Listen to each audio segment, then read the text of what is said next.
పారిశుద్ధ్యాన్ని పాటించి స్వచ్ఛ సమాజాన్ని ఏర్పాటు చేద్దామని పార్వతీపురం మన్యం జిల్లా కలెక్టర్ ఏ శ్యాంప్రసాద్ పిలుపునిచ్చారు.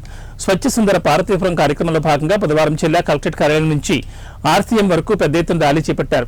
ఈ ర్యాలీని జిల్లా కలెక్టర్ జెండా ఊపి ప్రారంభించారు. ర్యాలీ స్వచ్ఛ సుందర పార్వతీపురం, పారిశుద్ధ్య నిర్వహణ, ప్లాస్టిక్ వినియోగం, దుష్ప్రభావాల నినాదాలతో సాగింది. ఆర్సీఎం వద్ద జరిగిన సభా కార్యక్రమంలో జిల్లా కలెక్టర్ మాట్లాడుతూ పారిశుద్ధ్యం పాటించాలని అన్నారు. స్వచ్ఛంగా ఉండాలనేటువంటి ఆలోచనతోటి మరి ముందుకు పోవడం అనేటువంటి జరుగుతుంది.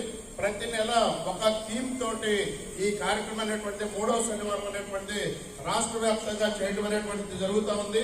ఇది 3వ శనివారం అనేటువంటిది కాకుండా ఆ నెల 1వ తారీఖు నుంచి కూడా ఆ థీమ్ పైన మనం అందరం కూడా పనిచేసే విధంగా కూడా రాష్ట్ర ప్రభుత్వం నుంచి దిశానిర్దేశం అనేటువంటి కంటిన్యూగా చేయడం అనేటువంటి జరుగుతూ ఉంది.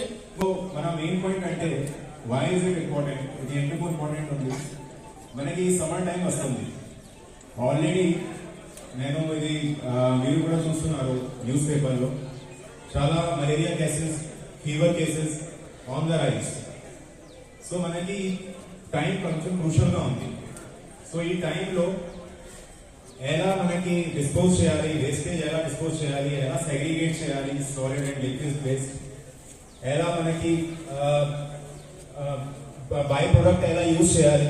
సో ఈ మొత్తం ట్రైనింగ్ చాలా ఇంపార్టెంట్.